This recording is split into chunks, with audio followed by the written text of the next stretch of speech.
beautiful day. Welcome to new episode of Sigma Podcast. Today we have a special discussion with three young Saudi who lived abroad, one in USA and two in Korea. Now they are back Saudi Arabia. We'll explore their experiences, challenges, and how it feels to return home. Today we are not just telling the stories of discovery of what it means to belong, even after being away, because home isn't always a place. Sometimes it is feeling, a scent, a sound.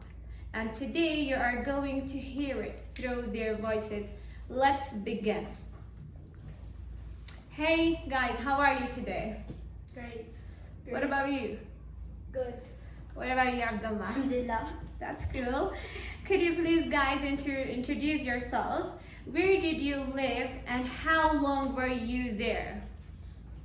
So, I lived in. Tell me about, what's your name first? My name is Tariq, and I lived in Korea for 6 years. I'm my brother. Mm-hmm. Go on. Yeah, go ahead. Hello, my name is Faris, and Yeah, and I stayed in Korea for 6 years. 6 years. Okay, Abdullah, go ahead. Hello, my name is Abdullah, and I was in America for about 7 years. I was born in the USA, GBMC in Maryland. That's superb. So let's start and asking you some, question about your timing in Korea and USA. What was life like in America first with Abdullah and then with Faris and Tariq? Life in America was so different from Saudi Arabia. The weather is so cold most of the year. I experienced the transition from summer to fall, where leaves fall from the trees, making it a beautiful scene on the streets and parks. From fall to winter, where you can see snow, it gets the cold, and then spring, where you can see colorful trees. That's awesome. What about Korea?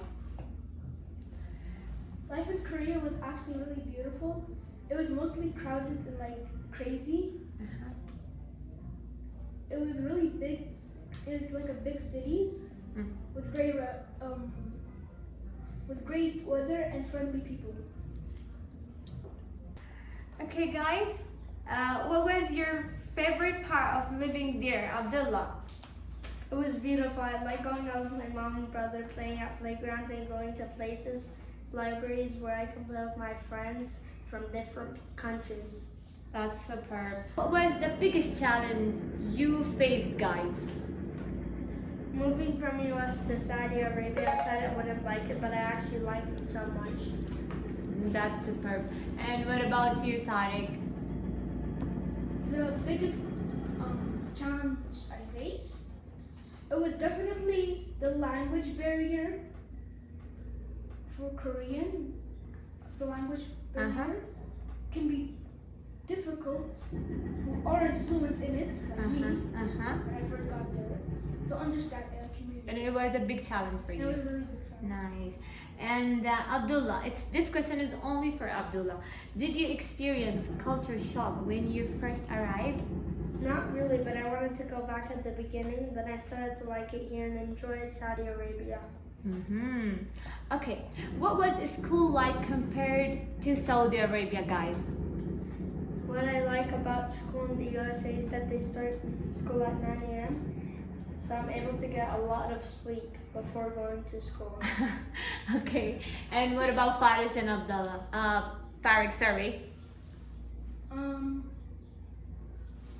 Maybe the time difference between. Oh wait. It's okay. It's okay. Go ahead. Yeah. What was school? Maybe the time differences between classes is even harder. We used to go at school at 6 a.m. or 5 Okay. and go home at 3 p.m. So 8 hours. It's so totally different than Saudi Arabia. Yeah, really different. No, that's like 12 hours. Yes. 4, Okay. 3, 4, Uh-huh. 4 for 10. It's like 8 hours. 3 hours. 3 hours to 7. You have to go to. You have to like, instead of Saudi Arabia, you stay in the class, Uh-huh. get like learn everything. You have to shift to multiple classes. Uh-huh. That's in America too. That's super cool. Okay, now let's move to the next question. When did you return to Saudi Arabia and how did it feel? Abdullah. I felt my heart was there. I wanted to go back, especially when I started school here. I used to tell my mom why should I wake up so early to go to school. Okay, and Tariq and Faris. When did you return to Saudi Arabia and how did it feel? We returned to Saudi Arabia a year ago, and we were also happy to be back home. That's super. What do you miss the most about America, Abdullah? I also miss the snow and playing in the snow, my friends, my favorite restaurant, and green nature. And in Korea, Tariq? I miss lots of types of restaurants there, especially one area called Zainab Pizza. Wow. It was really good. Me and Faris missed most of our friends there. Uh-huh. The only way to communicate is to call, Uh-huh. and the time zones are difficult. And I missed taekwondo there. I missed taekwondo because there's lots of activities. And sometimes they give out like slushies.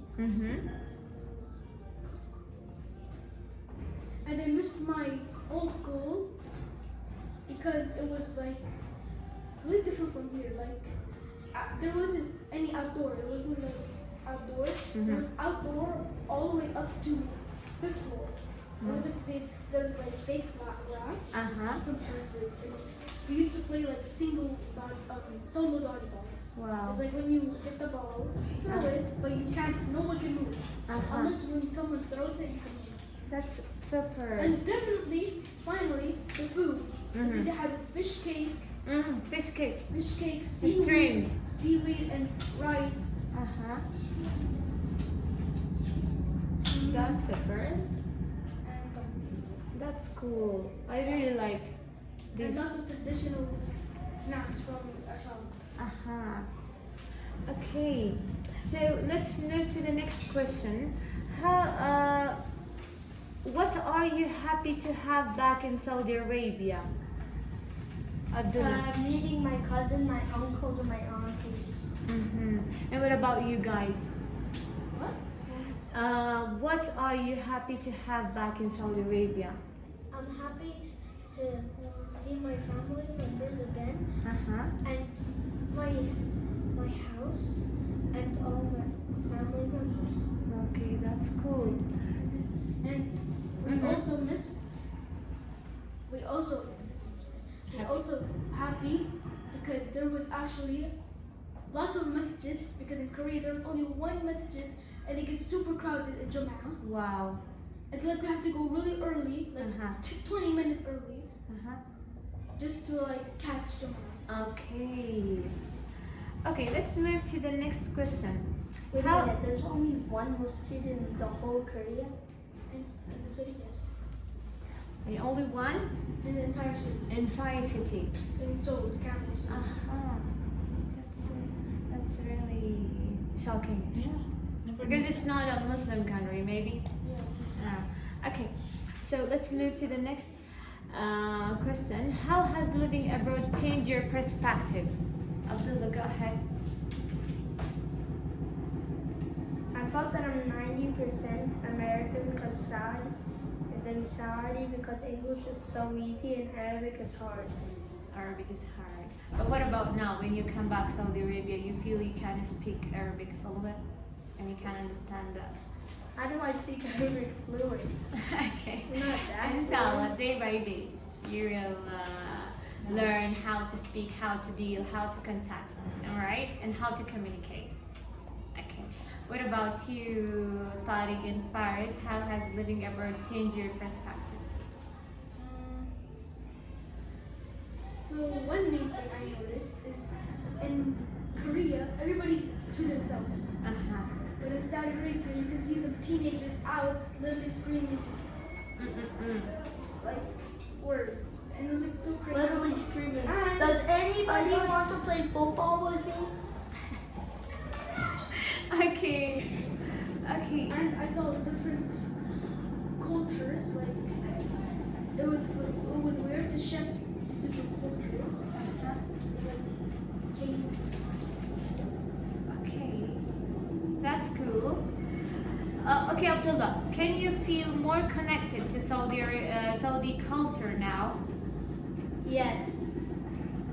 Yes. What about you, Faris? Yes. That's about.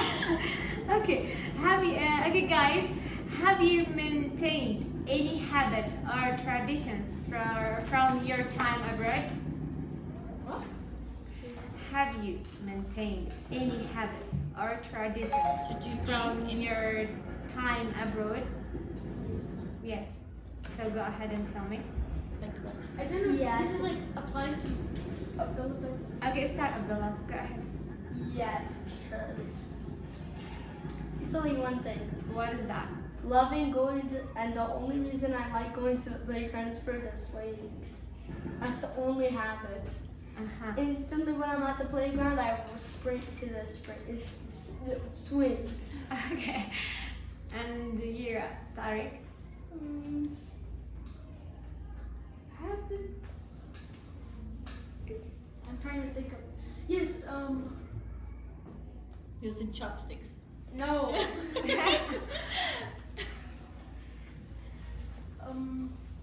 I got some habits for like in Korea, since no one spoke, you had to. I was like really shy to speak to people Uh-huh. because it was difficult. Mm-hmm. Because they had Korean, I had only English, Uh-huh. only just a bit of Korean, so it was difficult speaking to them. That's why I'm always like shy speaking to people. Uh-huh. So what about when you moved to Saudi Arabia now? What about you now? When you speak Arabic and English, you are feeling easy now? No, It's still the same? because Korea, like even though people now I understand what they're saying, Mm-hmm. since Korea made me like shy, I was just like shy. It's okay. Day by day you will become more confident. But Faris is really more comfortable. It's okay. And inshallah one day you will become confident. In near future. Inshallah. And be confident always, okay? Abdullah, what's something you learn about yourself through this experience? The place you were born in, it will make you the person you are now. That's cool and I like it. But I love it in the same time. Yeah. What about you, Tariq? What's something you learn about yourself through this experience? I'm sorry. You are so? I am really smart because I actually in school they instead of giving all the same questions, Mm-hmm. sometimes they will give people who are smarter, Mm-hmm. like academically, Mm-hmm. will give harder Question. questions. But it's not just that. So, for example, if you're really good at art, even if you're not smart academically, Uh-huh. you will still like they will give you a harder art project. That's cool. So you are, mashallah, you are smart. Yes. Mashallah. Okay, so last segment. Here we are going to ask you guys, what advice would you give to Saudi child moving abroad? Okay, let's start from Tariq and then Abdullah. Definitely learn the language from there. But if you're going somewhere like China, one of the hardest languages, try to at least memorize some words to communicate with the locals. Uh-huh. It's mean when you want to move somewhere, you have to Learn learn the language before you move there. Yes, and research the culture. Uh-uh. Because and respect. And then That's super. What about you, Abdullah? Sorry. Listen to your parents. There are a lot of good things and some bad things. We should always do what always good for us. Okay. So guys, here we are going to be ending. It was amazing to having you with me. Thank you for sharing your experiences with us. It's inspiring to hear how you adapted to new culture and then readjust to life back home. So that's it for today episode of Sigma Podcast. Stay tuned for more engaging discussion. See you next time. If you like us, go ahead. If you like this podcast, like, subscribe, share to everybody you know, even some random person on the street. If you like this podcast, like, subscribe, and send it to all your family members. And some maybe like a random person on the street. Just airdrop and it to them. and make sure to click Yes, the links in yes. the Thank you so description much, to guys. find our Thank you so channels. much, and it was nice to have you, and I'm so proud of you.